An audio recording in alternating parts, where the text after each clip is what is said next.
other corporations. A lawyer can only represent you as a corporation. And let me ask you a question, Ann. Can your corporation run a red light? No. My corporation cannot run a red light. No. So he's giving you an affidavit of fiction because he works for a legal fiction, and he's trying to get you to respond to the legal fiction. And if he can't get you to respond to the legal fiction, he can't contract with you. In that case, what you want to do is let him commit the crime. We're going to operate on acceptance. Not that we're trying to trap him or anything. We're just trying to educate him, right? So the first thing you can ask a police officer is, excuse me, sir, are you attempting to traffic my person? And the person is the all caps corporation. Okay? And he's going to say no because he doesn't know better, and that's okay. But what he's ultimately doing is he's giving you a ticket, an affidavit of fiction, and that's got a 30-day notice. You've got a choice to show up at court, right?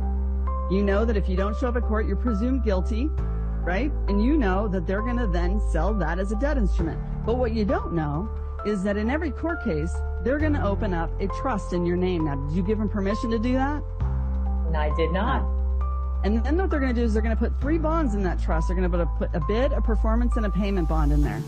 And then they're going to basically trade you on through your Sesta KV trust, which you didn't even know you had, and they're going to make anywhere from $2 to $5 million per traffic violation. And technically, in the background, they are then selling those as debt instruments. The courts are selling them as debt instruments up to the Treasury. That's right. So they're making good money on issuing traffic violations, and that's why they have a quota. So what you could do is you could turn around and grab an affidavit of truth, because in an affidavit of truth, it's all common law. So you leave the court systems completely behind because they're all corrupt at this point. They're all just administrative maritime courts. And what you can do is you can operate. So imagine you're on a playing field down here, Ann, and this is maritime. We're going to take it to a playing field up here. And by the way, the playing field down here, we're like in the football field, and we're all the way back to the 1-yard line because no one ever taught us how to play offense. But I'm about to take you to a football field right above that. You're going to fly right over to the end zone because you're operating in truth, and no one can rebut truth. So you're going to give them words that no man can gainsay. And in your affidavit of truth, you're going to say in that affidavit, there is no evidence that you didn't just hold me at gunpoint and attempt to traffic my person. There's no evidence that you're not working for a foreign corporation.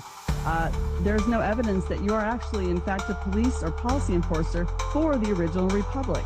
There is no evidence that you haven't signed an oath or have signed an oath to we the people, right? So what we are going to do with this affidavit of truth is we're reasonable. It's a negotiable instrument. So this officer can choose to either sign an oath to we the people, or he can choose to resign. He can do anything he wants. He can negotiate this instrument. But technically, he's taking a personal liability with every single ticket that he issues because he is working for a crime syndicate. And because he doesn't know that, that's okay. But in common law, every single man or woman is accountable for their deeds on this earth. So they have to be notified. So you put them on notice. So in your affidavit of truth, not only should it have documentaries to wake this officer up and let him know what's really going on, because again, he's probably a good guy, doesn't know what's going on. But in this affidavit of truth, you can let him know that there are all these things he has to rebut. In other words, he has to prove. You're giving him you're forcing burden of proof back on him that he has, in fact, signed an oath to we the people. And he hasn't, so he cannot prove otherwise. And when you put it in a negative advertement statement, you're basically saying there is no evidence to show that you did not just do this. Now, this is a very powerful statement. A negative advertement statement is very different than asking them for burden of proof. I'm not saying, hey, under burden of proof, prove to me you didn't just do this. Prove to me there wasn't bank fraud. Under burden of proof, prove to me that you didn't just willingly traffic my person. They can't prove that. But if you say there is no evidence, you're asking him to come to a court of record with evidence. You're forcing him to prove his innocence. So you're saying there's no evidence to prove you didn't just hold me at gunpoint. Okay? And which is extortion. It's forced law. Okay? So when you do this, again, in your affidavit of truth, you give him a timeline. He's got 30 days to seek a trial by peers or to cure, or he is now personally liable. And you can rack up these charges to about $1 million a pop. So if some of the people knew this right now and they were serving affidavits back to police officers, we're really just flipping the playbook. And at that point, this becomes a debt instrument.